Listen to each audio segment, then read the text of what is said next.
If there was a pandemic trend we didn't expect in aviation, it's the sheer number of startups we've seen. On every continent, new airlines have sprung up on the back of one of the worst crises the industry has ever endured, capitalising on lower leasing rates for aircraft, availability of talent, and the gaps in the market left by struggling legacy airlines.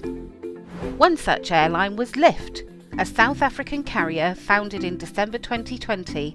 A joint venture between the former Kulula CEO and an Uber executive, the airline set out to break into the domestic South African market, but with a rather unusual strategy. Many pandemic startups have focused on flying unserved and underserved routes, finding their own little niche in the networks. But for Lyft, its business plan was to operate on one of the busiest routes in the world, Cape Town to Johannesburg. Pre-pandemic, almost 5 million passengers a year travelled on this route, and it might have been served by 5 or even more airlines at any given time. So how was Lyft planning to secure its share of the traffic? The success of the airline has come down to its founder's fresh approach to passenger experience. Lyft prices its fares competitively, but offers an all-in ticket. There are no extra fees for baggage or seat selection, and everyone gets onboard food and drink included. Attention to detail is key, from the excellent coffee served on board to a promise to eradicate change fees from all tickets. Passengers can sometimes expect to be surprised and delighted on their trip, with silent discos and impromptu games of bingo a regular occurrence on this airline. While Lyft has survived numerous challenges over its first 18 months, pandemic variants, soaring jet fuel prices, shortages of fuel at its home airports, it continues to win praise from its customers. Now it has its sights set on expansion, with a new route launching before the end of this month and more aircraft coming for the peak South African summer season. To find out more about the future of this interesting airline and its unique selling points, I'm delighted to welcome founder and CEO Jonathan Ayache to our webinar today. So I'm delighted to have joining me today John Ayache from Lyft Airline. He is the airline CEO and was one of the founders as well. So he's been there since day one, setting up this really interesting South African carrier. John, welcome to Simple Flying's webinar. Thanks, Joe. Great to be here. Great to see you. So let's go right back to the beginning to start this conversation. I know we want to talk about some more of the stuff that's happening right now, but I just think your startup journey was so interesting. We've really got to begin there. Let's begin with why you did it. You know, we were in the middle of a pandemic and you thought, hey, this is a great time to start an airline. What was the opportunity you saw there? Well, I certainly didn't think that, and my background is not in aviation. I was at Uber for 7 years and was leaving that part of my career behind me, and decided to go and pester Gideon Novik, who was previously the CEO and the founder of Kulula.com, South Africa's first low-cost carrier. I wanted to ask him for his advice, and we chatted for a while. And in the end, he said, "I'm thinking about starting an airline. Do you want to come to a meeting?"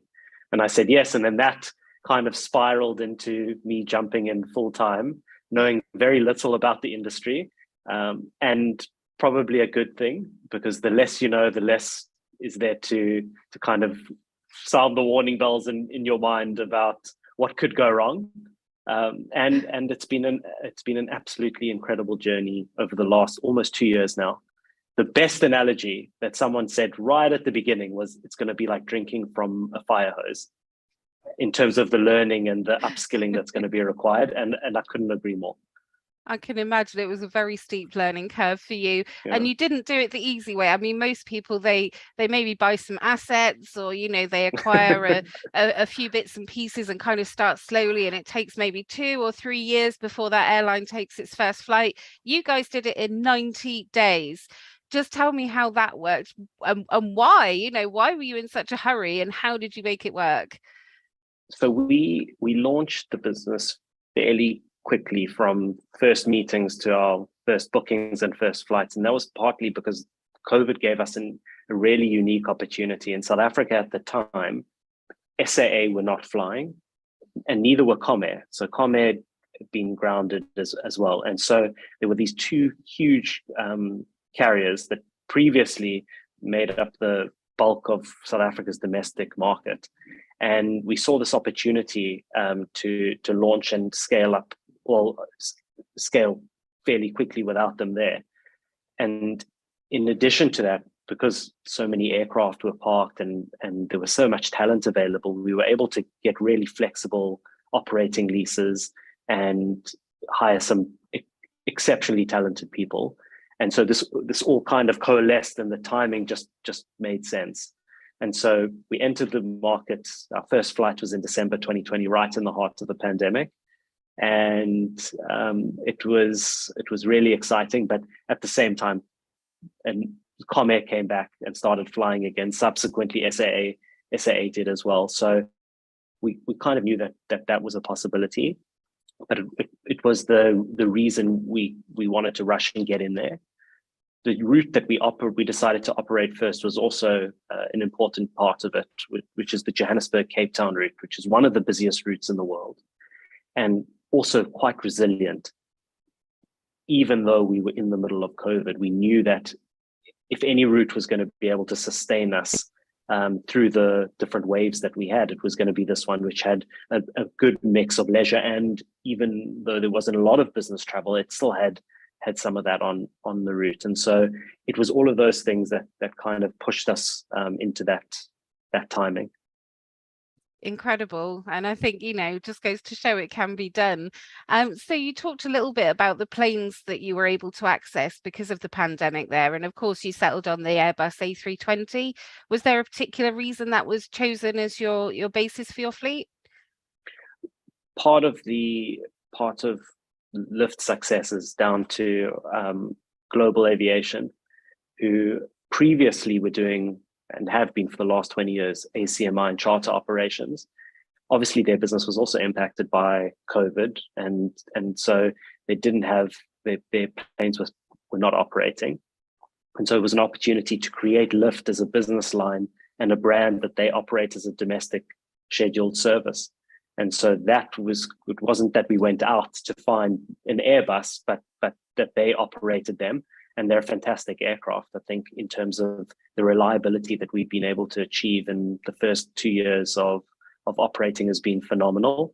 That's partly because of the aircraft, and also, a big part in terms of because of the team that's operating them. So over 90% on-time performance in our first 2 years of operating, which is no small feat for a brand new airline, and something we're really proud of. Particularly given the current conditions. We'll come back to this summer and how that's been for you in a minute, but I just wanted to talk a little bit about the brand and the kind of what makes Lift different. I know you guys really set out to do something a bit differently to your competition. What is it you think is your unique selling point as an airline? I think what's happened over time, and it is a bit of a generalization, but airline travel has become a commodity. Everyone is focused on driving the costs down and offering as little as possible. And what we were able to do by entering the market at this really unique point in time was build a really low operating cost base. Now, that doesn't mean we're a low cost carrier. I don't know if the right term for it is hybrid, but we sit somewhere in the middle. And so we've got this low operating cost base, but we offer a huge amount of value. So you don't pay for snacks and food on board. We're not trying to charge you for baggage and for every little thing and drive up our ancillary revenue. There's a fare that's charged, and it's not always the lowest price, but you get significant value for that. And core to that value proposition is our complete flexibility. And that was something we set out to do and was especially relevant during COVID, where it was extremely stressful and challenging to fly. You never knew if you were going to be in quarantine, and you booked these flights. And so we offer complete flexibility. You can change or cancel your flight up until 24 hours before, free of charge, as many times as you want. And so that was kind of the core of the value proposition. But really, just I think the philosophy is, what can we do to put customers back at the center of our decision making, as opposed to treating them as just the person that's buying your ticket, and can we extract as much out of them off every ticket as possible. That's great to hear. And I think it's an emerging trend in other markets as well. We've seen a few airlines going for this high service, but still good value fare proposition. And I'm glad to see it. I think we're kind of sick of being treated like cattle, and, everything you do, you've got to swipe your credit card for. So it's great to hear. And I know you guys do offer a premium cabin as well now with, it's more like a premium economy more than a business class, I would say. But that's not something you started with, is it? That's something that was added later, am I right? Yes, so it is in the context of domestic travel. It's equivalent to a business class. Okay. I mean, it's certainly not like a Q suite or some what you would expect on in terms of business or first class and international travel, but it competes in the business class space domestically in South Africa. And I suppose it talks to that need and the value proposition that we saw in the market, where there was definitely a demand for something more in terms of the service and the quality and what was being offered in the market. And part of that was because, I mean, until September 21, SAA, which had a lot of the business class travel, and Comair, they weren't back in full force yet. So there was a gap that we filled, and it was a lot of the demand that we had was people loved the service, but they wanted a premium or business class offering. So we launched that, and it further speaks to that differentiation. We've got industry leading legroom throughout the cabin and in premium, and the service, while it's going to be as friendly, there's no difference in the people that are serving in premium. It's a really delicious snack, open bar, and complete flexibility. So even if you miss your flight, we'll refund it, and there's no penalties or anything for premium. So it further goes to that hybrid model as opposed to low cost carrier. That's really good to hear. And you guys have some fun with this customer experience as well, don't you? I mean, I've seen, what have I seen recently? Bingo on board, live music, a silent disco. I mean, flying with you guys is fun, right?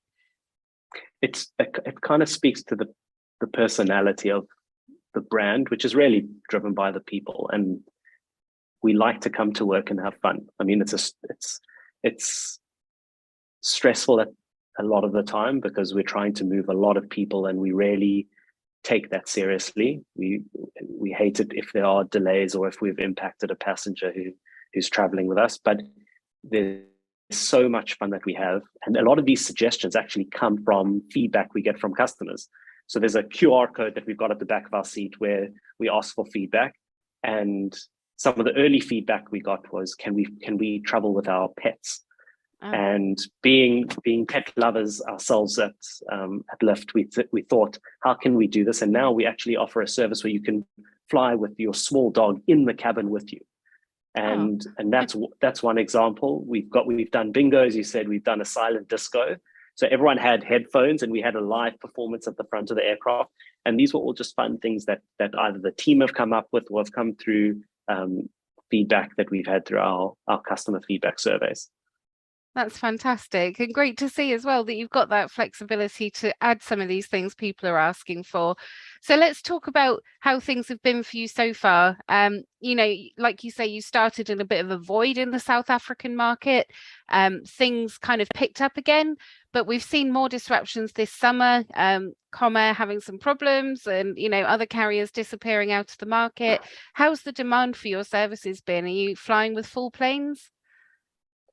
We've been flying with full planes from fairly early on. I think the team has done a fantastic job, even in the COVID period, where we've been able to achieve load factors in the 90s. And so that's been great. I think the challenge the industry in South Africa has faced specifically, which was that the yields and the fares that we've been able to charge have not been where they need to be to offset what's been an increasing fuel cost over the last 18 months. And I think that's been the primary challenge. So there's been one increase in these input costs. And it's not just fuel. In South Africa, we're also exposed to the rand dollar exchange rate. And the two biggest costs we have is fuel and our leases. And so when that swings, we feel that quite acutely. And then at the same time, there hasn't been a proper recovery yet in domestic travel. Where we sit today is that domestically we're at about 70% of the passenger volumes when you compare to 2019 and pre-COVID. And so it's those two things that have made it really challenging. With Comairs closure, there's been an opportunity to rationalize a bit. And there is a bit of a short-term swing where it went from very oversupplied to a little bit more undersupplied, and that's allowed us to pass on those increased fuel costs, the increased costs because of the rand dollar exchange rate.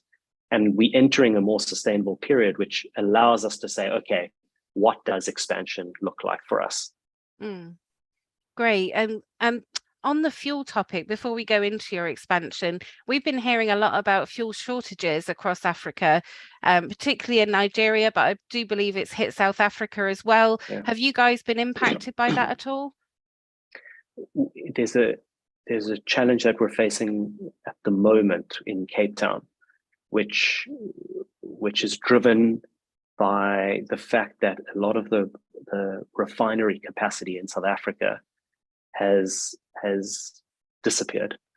And I don't have the exact statistics, but there's the refinery in Cape Town hasn't been operating for a while. We're hoping that it will come online this year. There's reduction in capacity in Durban and Johannesburg. And so what that means is that almost all the fuel we need is imported. There's been a disruption in that, and there's been a delay in that arriving. And with the increase in capacity that we've had, there's actually a shortage in Cape Town, which we're managing.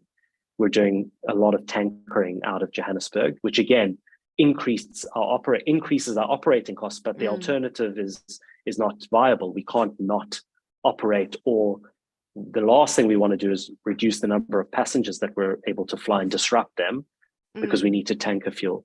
So it is something we're dealing with. We're hopeful that with better planning and better coordination with the stakeholders involved, it is something that's avoidable in moving forward. But it's just one of those other things that as a passenger you don't necessarily think about, but is something that we face and we have to manage. Yeah, absolutely. And of course, having an environmental impact as well, flying heavier than you need to. So bad news all round, but hopefully something they'll get resolved. So now you are looking towards expansion. I know you've been plying that Cape Town, Johannesburg route for the longest time. And now we're really excited to see you're going to Durban. What was the impetus behind this? I know it's a popular air route, but did you see a lack of competition that's inspired you to launch that route? Well, the joke internally is we were just tired of hearing that as the question that we got almost every post we do on social media was, when are you launching? No, but it's really been on the cards for a while. For context, if you look at this domestic aviation market in South Africa, Joburg, Cape Town is probably half of all domestic passenger volume. When you add in Durban and the routes between Johannesburg, Durban, and Cape Town, Durban, you're probably close to 75% of passenger volumes. And so connecting that, which is known as the Golden Triangle, you're tapping into the majority of the domestic market in South Africa. And I think on the gauge of aircraft that we operate, that was always going to be on the cards. And the real reason we haven't done it up until now was because the sustainability and the stability of the market hasn't been there.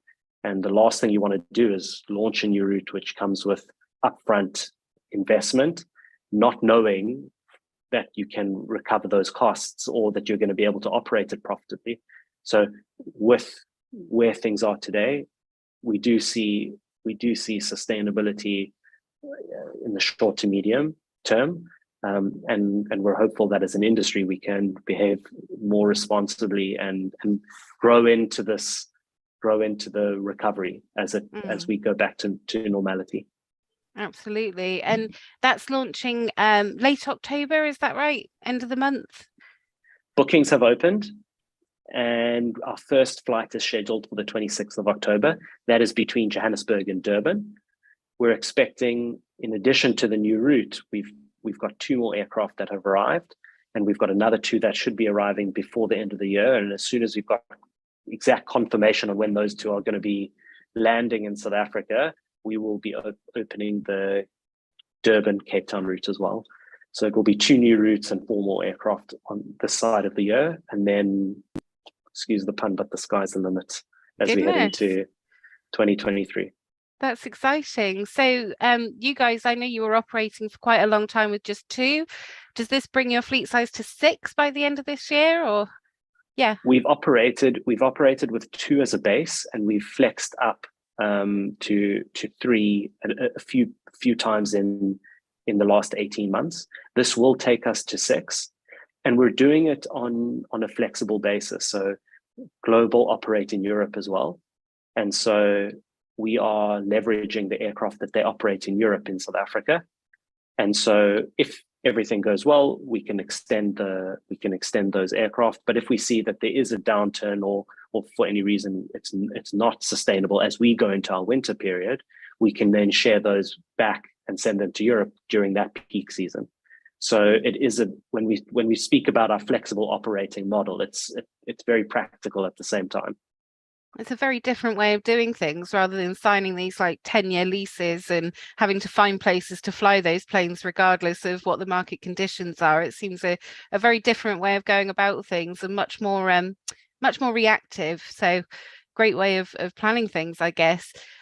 Would they come liveried as lift then if they're potentially going back again, or do you often fly with kind of plain aircraft as well? No, so we've had to kind of be a little bit practical about how we go about it. So there will be livery. It won't be the full livery that we have on our existing aircraft, but it will still look fantastic. And the team are putting that in place at the moment. Where we have had to compromise a little bit is, for example, some of the seat covering. We haven't been able to change. Not that there's anything wrong with them, but it's not going to be the same exact seat or seat covering that we've got on our existing aircraft. There will be the same leg room across the aircraft, but those are the kind of the compromises that we've had to make, considering that these aircraft may go back at some point. Fair enough. Well, as long as the seat's comfy and the leg room's the same, I think your passengers will be very happy. So, looking a bit further ahead, maybe, is there a plan to launch any more domestic routes? I think you guys did tinker with one other destination way back at the start, but it didn't stick. Do you think you'd go back there? So we operated between Johannesburg and George in the first couple of months that we operated. It was always planned to be seasonal, and we may look at it. The challenge with George is it's very directional, and so it does become challenging to keep that sustainable throughout the year on the gauge of aircraft that we operate. And so, provided we believe the routes are commercially viable, we will look to operate there. I think we must just prioritize and I think look at where the volumes are and work from there. And so. We're always looking at where those opportunities are, but Durban was for us the most obvious next step, just given the volumes. Absolutely. It's very interesting to hear how you're targeting these kind of high demand routes. A lot of the startups that we've spoken to over the last year or so, they've started with a view to doing the underserved routes or the completely unserved routes. And it's really interesting that you are happy to go out there and compete with the big boys. Does this signal that there is still a lack of capacity in the South African market overall, taking into account the carriers that have disappeared or slimmed down? There's still room for you, is what I'm trying to say.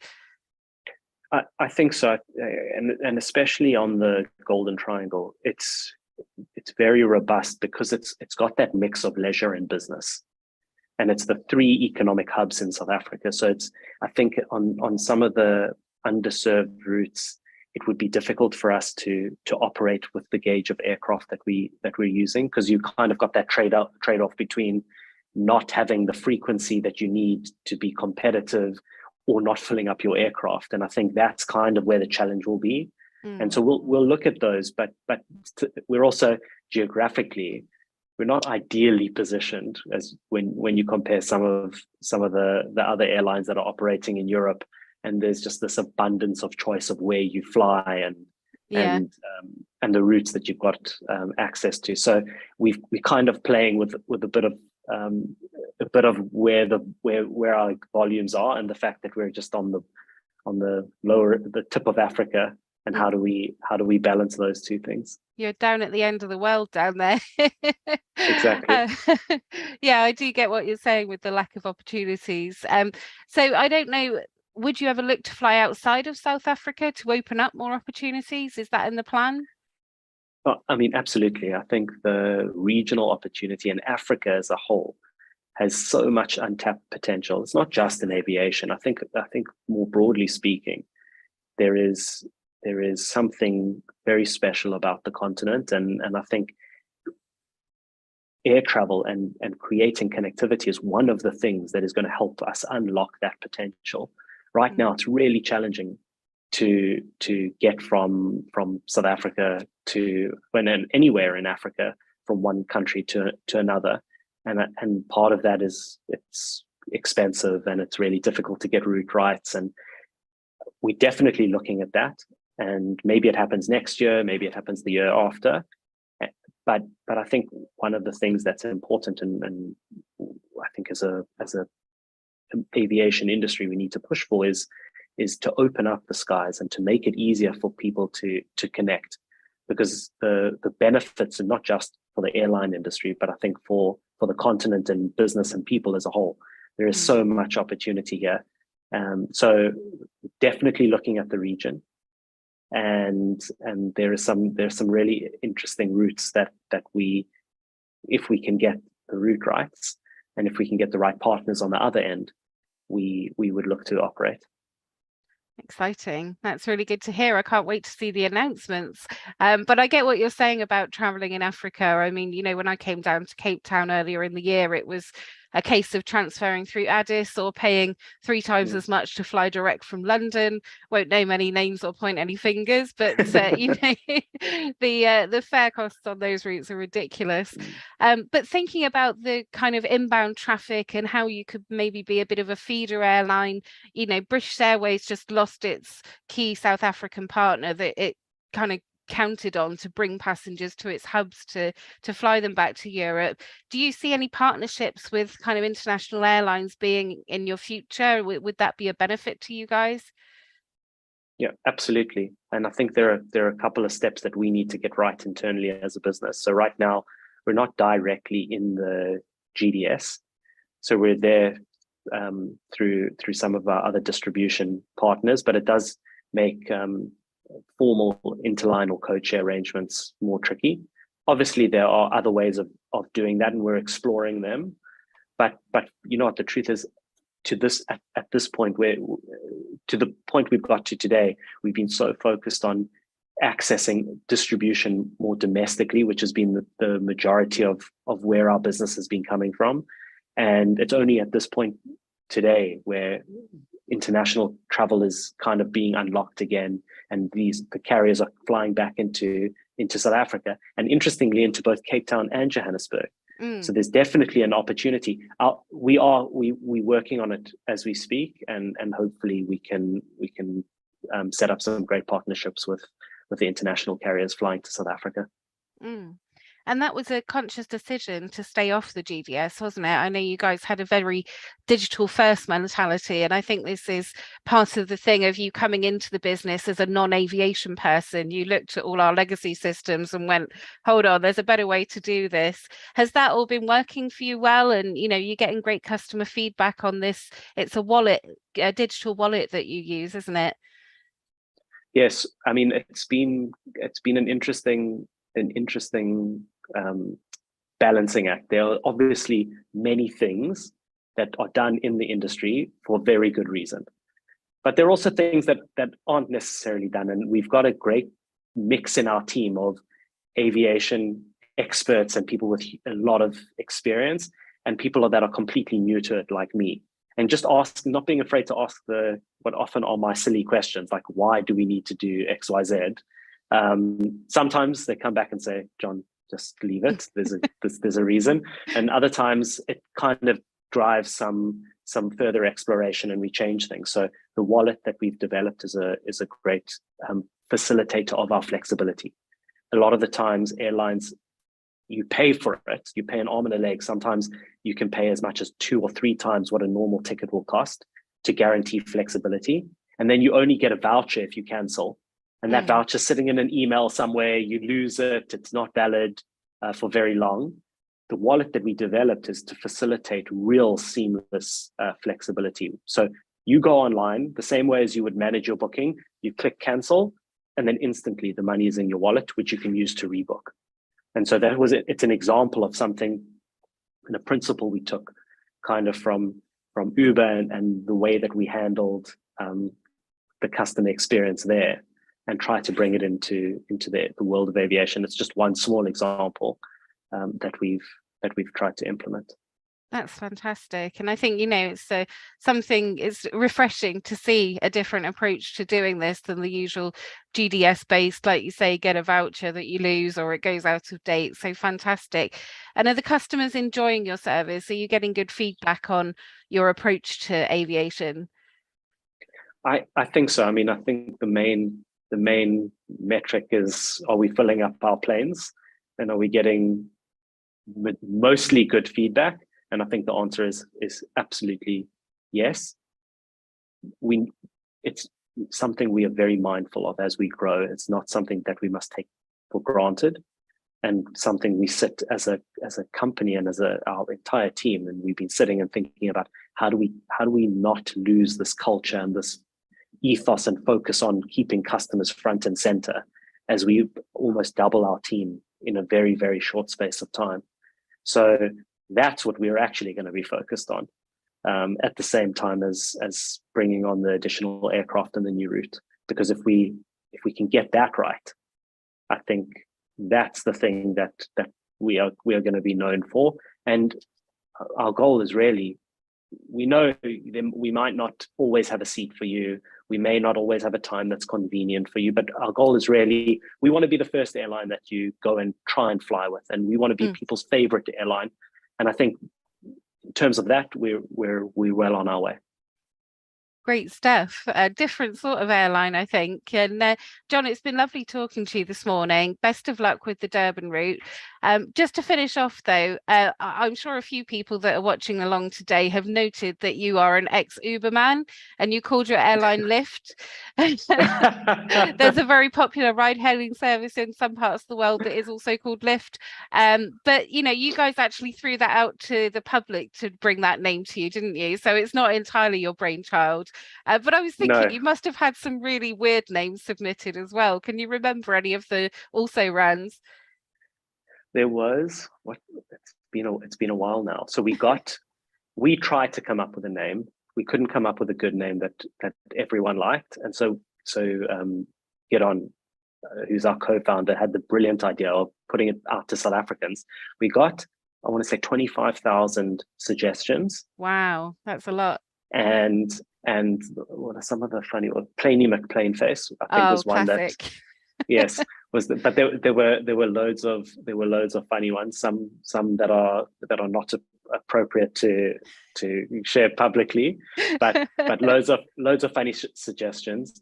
And the one that resonated with the team as a whole was Lyft. And at the time I wasn't sold for exactly that reason. For me, Lyft was your competitor. Lyft in the US, exactly. But it has grown on me, and actually, because Lyft was not a thing in South Africa or in Africa really, it hasn't been there hasn't been that much confusion. And for me now, when I see Lyft, the connotation is the other way. They're copying you. Yeah. Awesome. Oh, well, John, it's been super to talk to you. I hope the new route launch goes brilliantly, and I'm really pleased to see your fleet growing. Please do stay in touch, and I hope we can catch up again soon. Thanks, Joe. That would be great. In addition to our daily YouTube videos, Simple Flying publishes over 150 articles every week. If you're looking for the latest aviation news and insights, visit simpleflying.com.